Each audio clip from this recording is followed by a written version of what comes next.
After 7 years of breaking up and getting back together, Simon Cryder finally got tired of the game of choosing between the first love and the stand-in and proposed to me. People in the circle said I was the epitome of a stand-in rising to the true love. But on the wedding day, no one expected the one to run away would be me. Later, Simon went crazy trying to find me. He used all his connections to track me down, going through many twists and turns, only to find me in the arms of a man who looked quite like him, with a love in my eyes he had never seen before. Simon finally realized he was the stand-in who could be discarded at any time. Ding! This novel reminds you to click the subscribe button in the bottom right corner to read the complete novel. By the sea, on the beach, under the fireworks filling the sky, Simon Cryder proposed to me. He held a bouquet of lisianthus, kneeling on one knee. "Cecily, marry me." He said each word clearly. His brow and eyes were tinted with the warm orange glow of the firelight, looking surprisingly tender and affectionate. As if he wasn't the one who had repeatedly abandoned me for his first love over the past 7 years. I lifted my gaze, looking through the crowd, and saw Effie at the very edge. Her eyes glistened with tears, her eye sockets slightly red, and her lower lip was bitten with mottled teeth marks. She looked like a white rose, drenched by wind and rain, yet still blooming stubbornly. This was a stark contrast to the Effie who had once arrogantly declared to me, "You're just a stand-in, the final winner will definitely be me." I withdrew my gaze and lowered my head. A smile full of happiness spread across my face. "Okay." I reached out, letting Simon slip the ring onto my finger. The year I met Simon Cryder was the worst year of his life. Effie's place caught fire. He risked his life to save Effie, but ended up being severely burned and was sent to the hospital. That fire almost took half of Simon's life, not just with burns, but also with blindness. Simon became a person who could only lie in bed, unable to move. He became sensitive and suspicious. He didn't know that his beloved had long since fled abroad to start a new life. He just kept breaking down, repeatedly asking when Effie would come to see him. Simon's mother, Mrs. Cryder, out of desperation, found me, whose voice was 70% similar to Effie's. I took Effie's place and stayed with Simon through those days of utter despair. The day Simon regained his sight, he looked at my face, which bore no resemblance to Effie's, and said nothing. He just asked me if I wanted to stay with him. And I stayed for 7 years. 7 years can change a lot. It's enough time for Simon to shake off that disgraceful past and become the impressive Mr. Cryder that everyone talks about. And it's enough time for him to wait for the person who once abandoned him to come back, eager to rekindle their old relationship. When Effie first returned to the country, Simon didn't treat her well. Teasing and humiliation were commonplace, but Effie endured it all. I was rarely present. I only remember one particularly excessive time when they made Effie drink a lot, and it still wasn't enough. Simon's friends poured a glass of high-proof mixed liquor over Effie's face. When Simon was lying in bed, life or death unknown, Simon's mother begged you, but you wouldn't even come to see him. Now that he's better, you come pretending to be affectionate. Aren't you shameless? Gavin hadn't finished speaking. Simon, who was sitting next to me, suddenly stood up. He was triggered, and anger brewed in his eyes. With a smack sound, the burgundy glass in Simon's hand slipped and heavily struck Gavin's forehead. The glass shattered. Instantly, blood gushed out. The private room was in chaos. Simon relentlessly grabbed Gavin by the collar and sternly questioned him. "How dare you insult her?" Everyone who was about to intervene froze for a moment upon hearing Simon's words. After all, they had no personal grudge against Effie. They were just standing up for Simon as his friends. Now that Simon was standing up for Effie, it made them feel caught in the middle. Simon didn't notice the shift in the atmosphere. He let go of Gavin and walked towards Effie. Effie's makeup was mostly ruined, and her dress was wet. Simon frowned at the sight. He draped his coat over Effie's shoulders and tightened it. "Don't you know to avoid being bullied?" Simon's voice was low, but it couldn't hide his pity for Effie. Effie timidly raised her slightly red eyes. Tears rolled down as she choked out. "He was right, I deserve all this." Simon's Adam's apple moved, and his thin lips pressed into a tight line. In the end, he said nothing, just sighed softly. He raised his hand to embrace Effie and led her out of the private room. As the door closed, the last sound was swallowed up. The private room was so quiet that only shallow breaths could be heard. Everyone's eyes, filled with a hint of pity, simultaneously fell on me, the person Simon had forgotten. My expression didn't change, and I calmly called the waiter to help Gavin with his wound. Sorry, Simon was wrong today. But you and he are friends, you know how hard that time was for him. He's just not thinking clearly right now. I'll make him apologize to you another day, with 3 bows and 9 kowtows, okay? Gavin's anger subsided a lot, and he casually wiped the blood off his face. He doesn't seem like he's not thinking clearly, more like he's still hung up on old feelings. He lifted his eyelids and kindly reminded me as I picked up my bag to leave. Cecily, I advise you not to get too deep into this. Gavin guessed right. Effie was indeed Simon's first love. Every time she showed weakness, Simon would soften a bit. Back then, Simon took Effie away, leaving me to clean up his mess, which became the most insignificant thing. He would break his promise on my birthday to fly to Paris with Effie for an ordinary art exhibition. But then, when he returned, he gave me the pair of rings he had personally crafted. The silver ring lay quietly in Simon's palm. There was a scab wound on his palm, a mark left by a carving knife.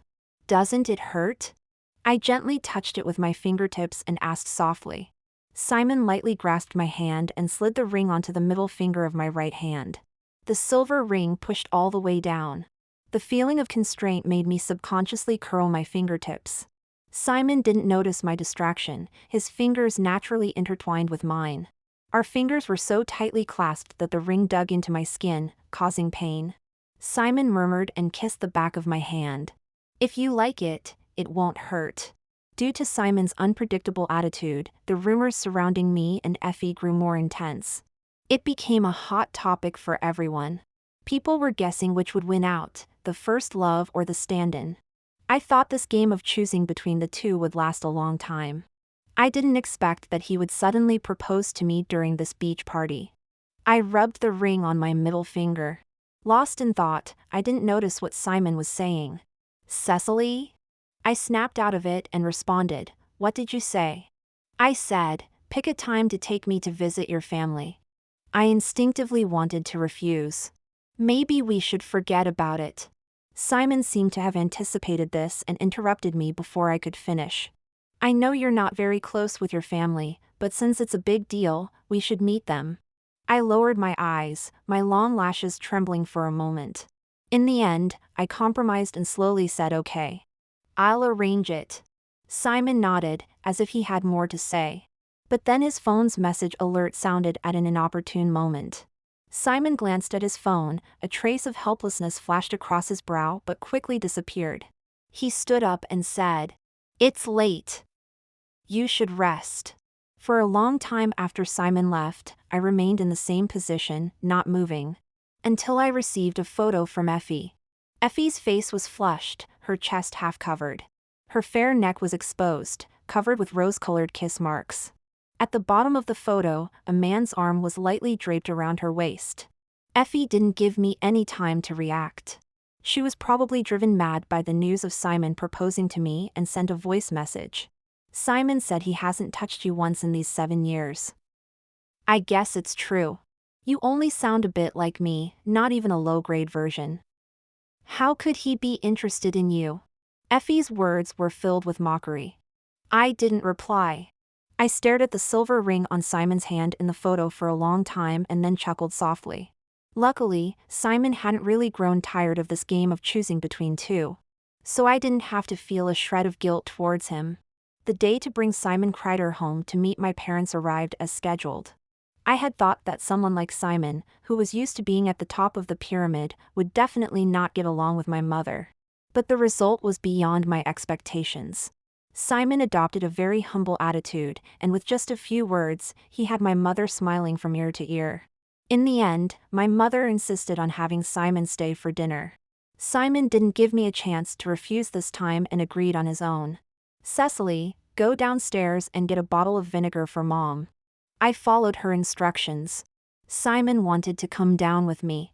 Just as he moved, my mother stopped him. She can go alone. Simon, you sit on the sofa and watch TV for a while. Mom was busy in the kitchen. Simon felt a bit out of place being alone in the living room. He wandered around the house. The house wasn't very big, but it was kept very tidy. There was one room that was particularly special, catching Simon's eye. It should be Cecily's bedroom. For some reason, the doorknob on the door had been removed, so it couldn't close properly. Simon stepped forward, hesitated for a moment, and then went in. Since Cecily had started dating him, her visits home had been few and far between. Naturally, her bedroom showed no signs of being lived in. Simon's gaze swept around and landed on the desk. There was a photo frame there.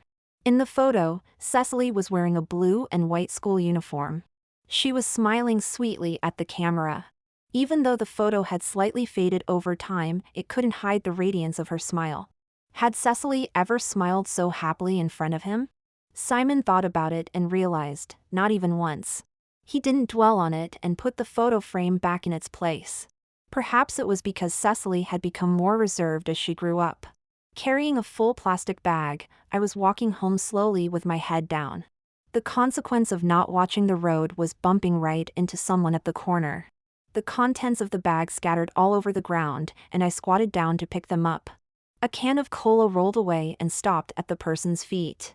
I was about to pick it up. A slender hand beat me to it, grabbing the can and handing it to me. "Thank you. Cecily, it's been a long time." Memories came flooding back with the sound of that familiar voice. My fingertips trembled, and I felt a pain in my throat, unable to even make a sound. In contrast, Vincent seemed much more at ease. There was a slight smile in his voice, as if we were just old friends who hadn't seen each other in a long time. "It's been so long, don't you want to look at me?" I took a deep breath and looked up. I forced a smile that didn't reach my eyes. "Sorry, I don't have time to chat with you right now. My fiancé is waiting for me at home." After saying that, I brushed past Vincent. He didn't stop me, just spoke softly. But it made me freeze in place instantly. "Your fiancé is my substitute, isn't he?" There wasn't even a hint of questioning in Vincent's tone, he spoke with certainty. I opened my mouth a few times, but the words of rebuttal were swallowed back down. "So what?" I replied defiantly. "I'm about to get married." My words were light, but they hit Vincent's weak spot precisely. His eyes dimmed slightly, and the curve of his lips took on a bitter edge. I didn't linger any longer. I turned and fled. Seeing Vincent again was too much of a shock for me. I couldn't taste anything during the meal. It was Simon who noticed it was getting late and suggested we leave. As I stood up, my mother called out to me. "Cecily, I have something to tell you alone." Simon tactfully went downstairs to wait for me, and the sound of the elevator slowly started. The atmosphere, which had been somewhat harmonious, was now filled with silence. I was pushed hard on the shoulder, stumbling a few steps and knocking over the fruit plate on the coffee table. The cut fruits were smashed, the pulp sticking to the floor in a nauseating mess. When I looked up, my mother's resentful expression met my eyes. She stared at me as if I were a heinous criminal. "Are you trying to disgust me on purpose and get back at me?" Before deciding to bring Simon back, I had already anticipated the scene. Although Simon and Vincent looked similar, they were completely different types of people. At first glance, others wouldn't associate the two of them together. Unless, the memory was deep. I had been thinking about Vincent for too many years, so it was deep. And my mother, it was because of hatred. "All these years, and you still haven't forgotten that seductress, son?" My mother screamed, raising her arm high. The memory engraved in my bones made me instinctively close my eyes, but no pain appeared on my face. That's right, my mother had been a teacher all her life, and she valued dignity the most. Simon was still waiting for me, she wouldn't let me go downstairs with a slap mark on my face. After all, even when my father had an affair and ran away with someone else, she could still pretend to be indifferent in front of others. Only when the door was closed would she repeatedly beat my back with a ruler. She tore up the love letters I wrote to Vincent, repeatedly blaming everything on me as if brainwashing. "It's all your fault for being a girl, that's why your father abandoned us. You and your father are both blinded by that slut. Is it because I treated you badly?" I gave you my heart and soul, how could you treat me like this? Occasionally, when she regained her senses, she would look at my bruised skin and cry. Holding me tenderly, she would repeatedly say sorry. I thought that as long as I endured that summer, I could go to university in another city and escape this recurring nightmare. But my mother secretly changed my university application, keeping me in the local area. She lost her husband, so she wanted to tie down her only daughter. She was too scared that I would reconnect with Vincent. So she used a dozen calls a day, constant stalking, and removing the bedroom door handle to ensure I lived under her watchful eye. So when Simon's mother came to me, asking me to be Effie's stand-in, I didn't ask for anything, I just requested that she make sure my mother wouldn't bother me anymore. Answer me! Another piercing question. My mother's hair was disheveled, and she was still so thin, her sunken cheeks caving in. Only her eyes were alive, burning with resentment and unwillingness. In a daze, I seemed to be back 7 years ago. The only difference was, I was no longer afraid of her. I gripped my mother's wrist that was tightly pinching my forearm. She held it so tightly, her nails dug into my skin, determined to make me share her pain. I slowly peeled off her hand, like peeling off an old scab. Mom, why do you think I'm trying to get back at you? Do you also think that everything you did to me back then was wrong? In the end, I was driven out of the house. My mother would never admit she was wrong. I bent down to pick up the handbag thrown to the ground. Composing myself, I went downstairs. On the way back, I stared at the flowing neon lights outside the car window. Simon noticed my distraction and, during a red light, hooked my pinky with his. Are you feeling unwell? I noticed you haven't been in high spirits all day. I shook my head, just a bit tired. Simon didn't press further, he just silently tightened his grip on my hand. His palm was warm, dispelling the early spring chill for me. We'll soon be married. You can tell me anything. I'll face it with you. As Simon said this, he slightly turned his head, looking at me seriously. Simon's eyes were very dark, like a bottomless vortex. It was hard for others to discern whether the emotions in his eyes were genuine or fake. I was no exception. I couldn't help but think of Vincent. Unlike Simon, Vincent's eyes were light brown. So clear that they couldn't hide any emotion. He loved to look at me with his eyes curved, as if there were broken jade falling into them. When the bright sunlight shone on them, the full love would trickle down. It was too easy to understand. So it was so unforgettable. I blinked, and the past faded away. Simon was still waiting for my answer. I nodded lightly and agreed. I will. The wedding date was set for 3 months later. Simon had specifically consulted a master to choose an auspicious day. You still believe in this stuff? I teased. Simon lowered his eyes and coughed lightly, somewhat uneasily. I didn't used to believe it, but the timing of our meeting wasn't great. This wedding marks a new beginning, and I want it to start off well. Simon seemed to genuinely care about this wedding. He spent a fortune buying an island for us to hold the ceremony. The wedding dress was custom-made by a top designer. Even the wedding invitations were sent out by Simon himself, after I finalized the guest list. For the people you want to invite to the wedding, I certainly can't be negligent. After the invitations were sent out, my phone was bombarded with calls. Most were blessings from old friends, but there were also some complaints. Cecily! You've really made something of yourself. We haven't been in touch since high school graduation, and now you're sending out wedding invitations just like that? Delia seemed to be venting all her grievances from over the years. By the end, her voice was tinged with a sob. I'm not going to give you any wedding money. I sniffled and coaxed her gently. Come on, you have to come, or who's going to back me up? It took a lot of effort to persuade Delia to attend my wedding. Then she suddenly changed the topic. But since we haven't seen each other for so many years, shouldn't we have a get-together? Just as I was about to agree, she continued on her own. How about we have a reunion? Gather all our high school classmates and celebrate your early marriage together. I was silent for a moment before I asked. Why does it sound like your goal isn't just a reunion? More like, taking the opportunity to see someone? Delia was caught off guard by my question. Her 15-minute-long tirade came to an abrupt end, and she could only mutter some vague syllables. I pressed my advantage. After all these years, you still have a crush on Luke? Aren't you afraid he's already been worn down to a bald office worker with hardly any hair left? Be careful, your girlish dreams might be shattered. Delia sneered. I could imagine that if we were face to face, she would definitely reach out to tickle my waist until I changed my tune. Absolutely not. Delia got along with everyone in our class when she was in school. With her taking the lead, most of our high school classmates were present. After all, it was a reunion of old friends, and the atmosphere quickly became lively. After a few rounds of drinks, the conversation shifted from their current jobs to the past.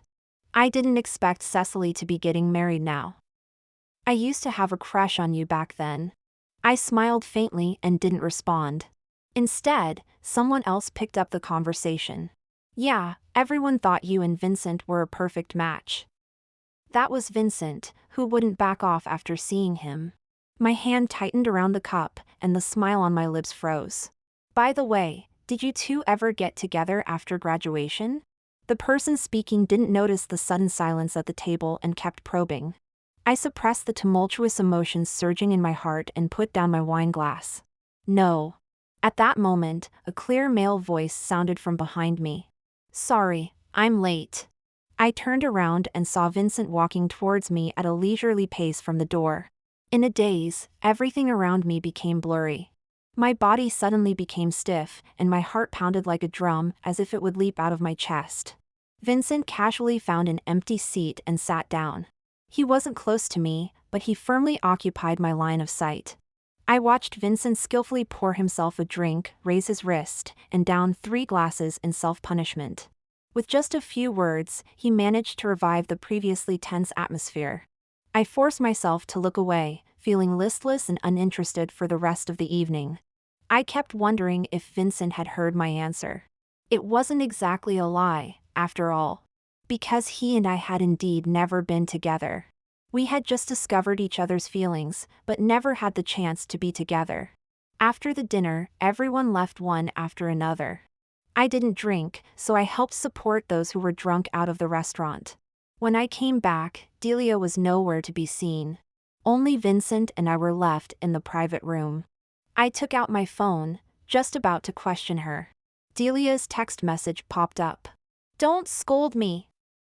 I tried my best, but Vincent wouldn't let me touch him, like playing dodgeball. I can't just teleport him into the car, can I? Anyway, he's drunk. He won't remember anything when he wakes up. Just be kind and take him back. I'm leaving with Luke now. Resigned to my fate, I walked towards the drunken Vincent. I thought he would put up a fight like he did with Delia. But as soon as I stood next to him, he naturally extended his arm and obediently placed it on my shoulder. Vincent was crossing the line too much. I struggled a bit to move Vincent to the passenger seat.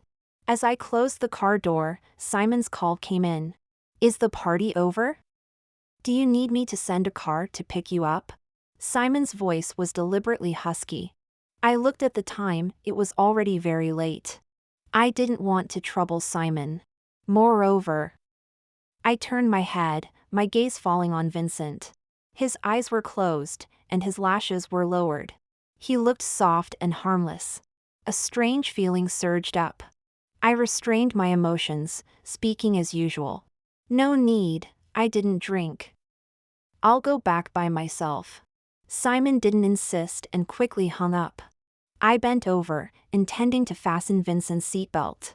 But when my eyes swept over his face, I couldn't help but stop. Vincent hadn't changed much, except he was much thinner.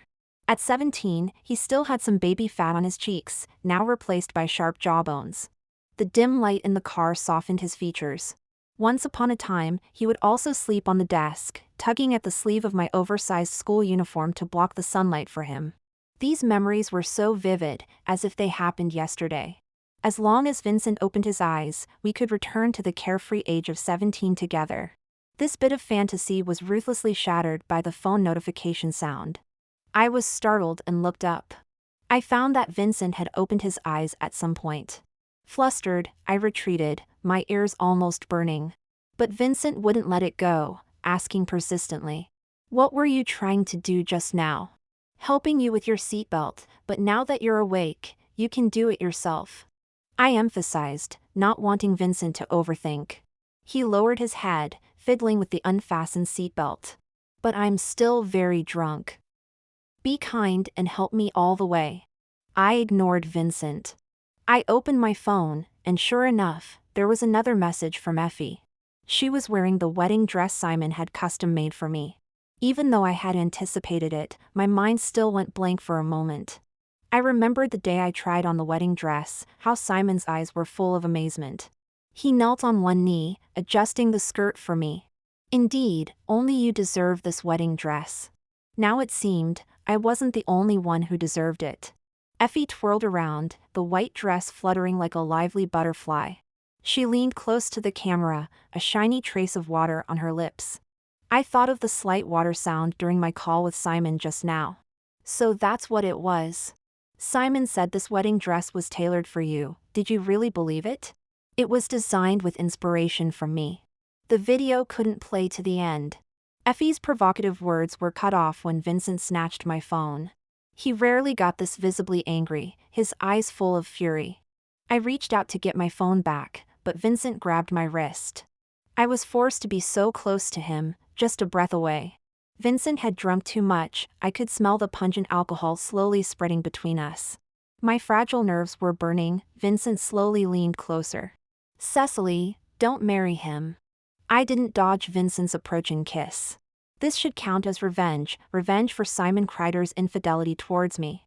As his warm lips touched mine and seeing I didn't evade, a hint of surprise flashed in Vincent's eyes. Immediately, his kiss deepened. I was firmly held in Vincent's embrace, my lips pried open further, our hot breaths mingling, nearly suffocating. But neither of us wanted to be the first to retreat, making the kiss hard to break away from. Vincent. I called his name in a shaky breath, my palm pressed against his shoulder. Vincent stopped his actions. His palm cupped the side of my face, his gaze slightly lowered, filled with desire as it fell on my lips. I closed my eyes and then spoke. Let's go to my place. I brought Vincent back to my apartment where I lived alone. Almost stumbling into the entryway, Vincent's burning intensity enveloped me. The first thing to fall to the floor was my coat. After that, my consciousness gradually became blurry. Until Vincent held my right hand hanging by the pillow. In the moment our fingers intertwined, he was pricked by the ring on my hand. The pair that Simon Cryder had personally crafted. In a while, it would appear at our wedding. As the wedding ring, once again placed on my left ring finger by Simon. Vincent's action stopped, as if he had suddenly sobered up.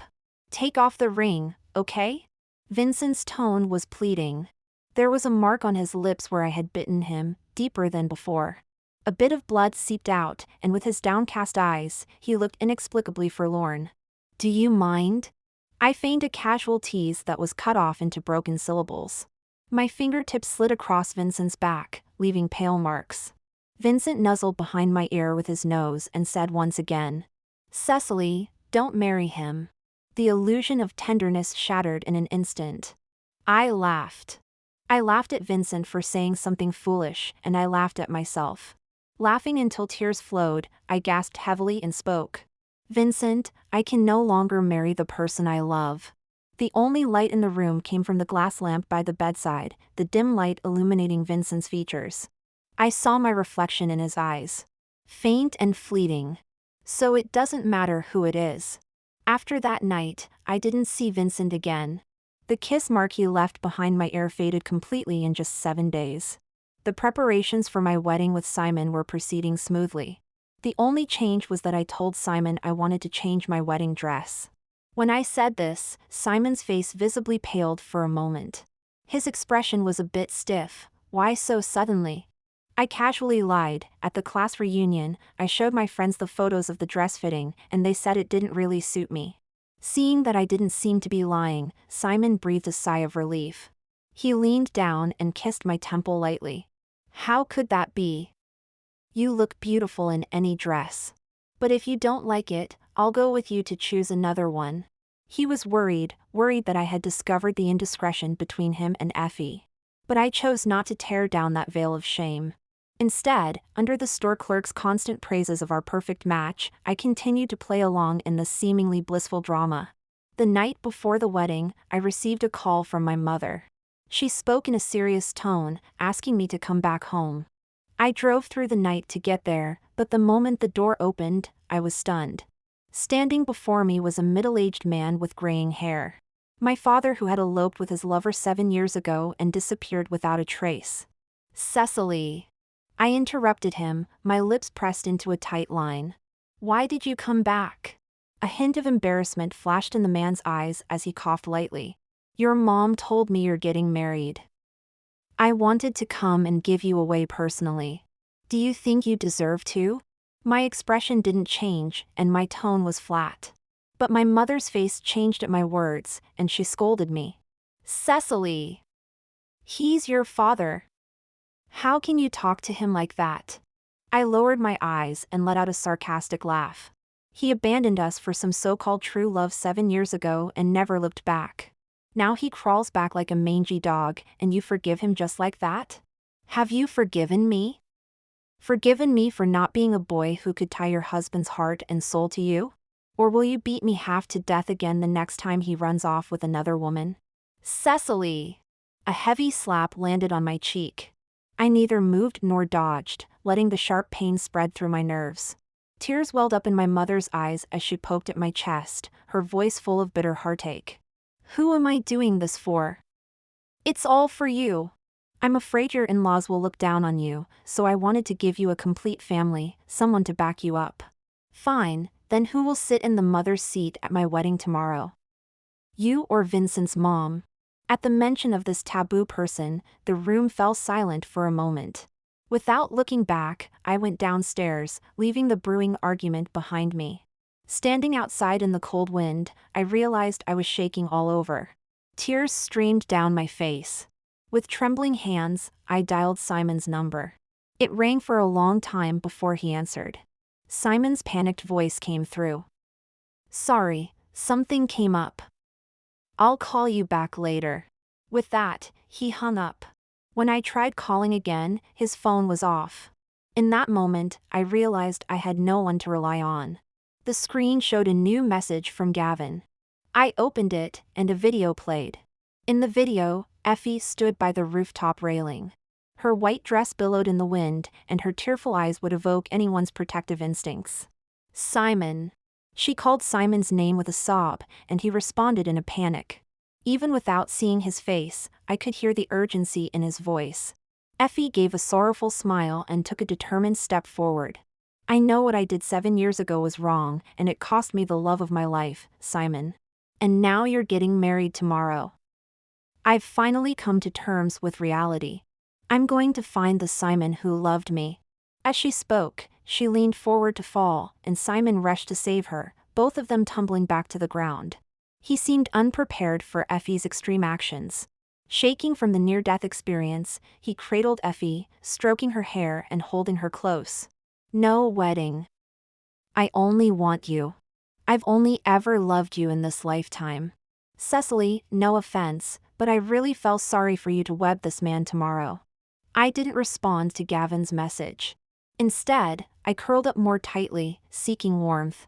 Suddenly, a coat was draped over me.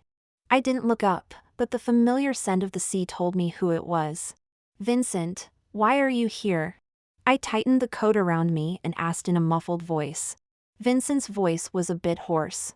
"The first thing your father did when he came back was to give me my mom's death certificate. I figured he would come to see you too. Have you forgiven her?" I asked, throwing out an unrelated question. Vincent paused before answering, "I don't know.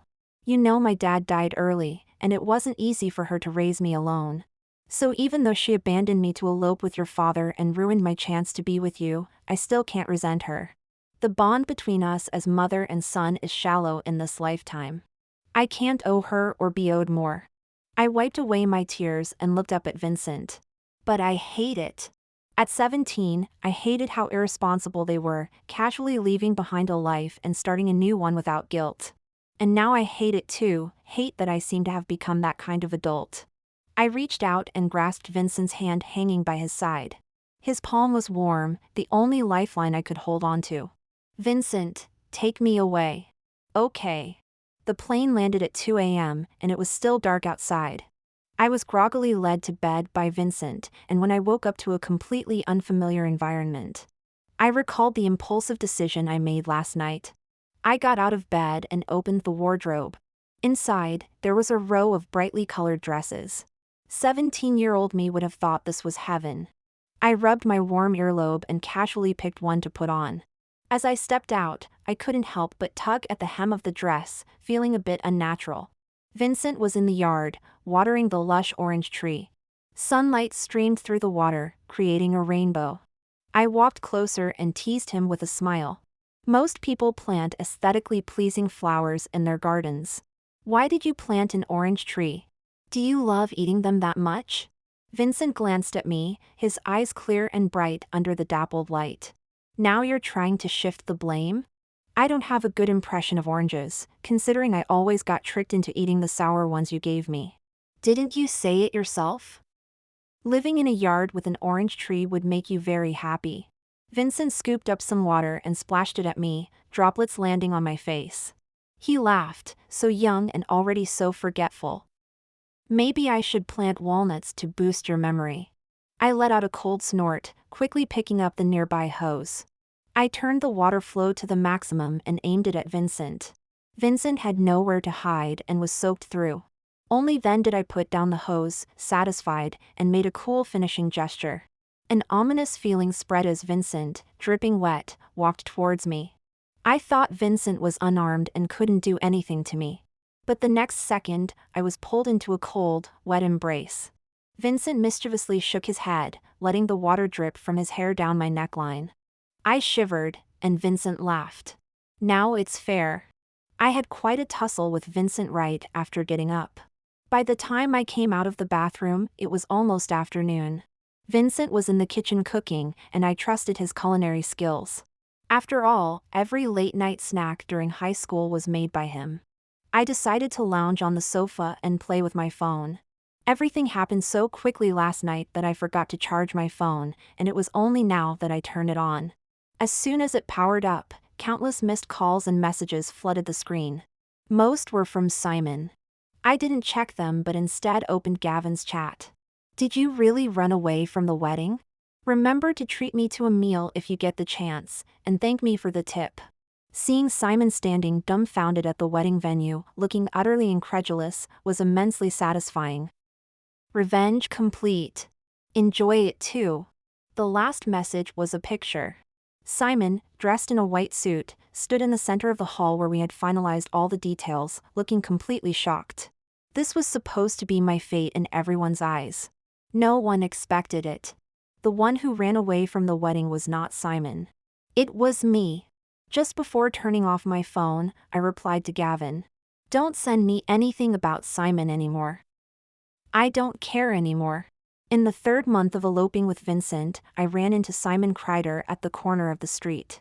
I craved a soda in the middle of the night, so I forced Vincent to hold an umbrella and brave the rain to go to the convenience store with me. The intact glass marble was taken out. I used the glass marble as a substitute for my pupil to look at Vincent's profile. I didn't notice someone at the corner and bumped right into them. I apologized twice but got no response, so I turned to look. Simon Cryder's face appeared in front of me. He had changed a lot, the fine rain hitting his eyelashes. The raindrops gathered, vaguely resembling tears. Simon's throat moved, and he spoke with a restrained, tired, and hoarse voice. Cecily, you've changed a lot. I didn't expect the first thing Simon would say to me would be this. Indeed, during this time without the entanglement of past grievances, I no longer needed to deliberately play someone's stand-in. I was wearing a blue plaid dress, having just come out from under the covers. My hair casually tied in a high ponytail, and I wasn't wearing makeup. Not quite the image Simon had of me. More like my carefree 17-year-old self. Simon spoke again. I've been looking for you for a long time. The reason you ran away from our wedding, was it because of Effie? If it was because of her, I've already taken care of it. I sent her away, She won't disturb our lives again. If Simon had dealt with Effie earlier in the 7 years of our on and off relationship, maybe he and I would indeed have stepped into the halls of marriage. I was ready to play dumb and act with Simon until the end. But all of this is just hypothetical. Why, didn't you love her very much? Simon's eyes reddened, and he laughed mockingly. She never loved me. She had been with many people abroad, and when she couldn't find a next target after returning home, she set her sights on me. Only you are different, you truly loved me. He tried to grab my wrist, but Vincent stopped him. Only then did Simon turn his gaze to Vincent. Seeing Vincent's face, his pupils contracted. Who is he? I shook my head lightly. I'm not like her. What Effie wanted was different from what I wanted. She wanted your money, but I wanted your face. I took Vincent's arm and smiled gently. Let me introduce you, this is the person I've liked since I was 17. Simon stepped back in disbelief, seemingly unable to accept this fact. We're even now. With that, I walked past him with Vincent in tow. Did you never love me? Simon's unwilling voice sounded behind me. I didn't answer. I only used the falling raindrops as the full stop between Simon and me. Oranges ripen in late October, the branches laden with fruit. Bored and restless, I coaxed Vincent to climb the tree and pick some for me. He obediently complied and climbed up right away. He came down with a basket full of oranges. I carefully selected the plumpest one, peeled it, and put half in my mouth. I chewed twice. Is it sweet? Vincent asked me. I subtly guarded the remaining half. Vincent flicked my forehead and complained. I worked hard to climb the tree and pick these, and you won't even give me a bite? You little ingrate. I pointed my chin at the basket. Aren't there plenty left? Peel one yourself. I just think the one in your hand is the sweetest, so what? Vincent unceremoniously snatched it from my hand. Seeing him put it in his mouth, I confidently claimed it was sour. Vincent furrowed his brows, pinched my cheek. It's both sour and bitter, you must have worked hard to act like it was sweet. Who's the one who falls for it every time? Silly. Laughing, I wrapped my arms around Vincent's neck and kissed his lips. The oranges in the yard swayed gently in the wind, and I could kiss the person I loved most since 17 just by looking up. It turns out the dreams we have when we're young really can come true.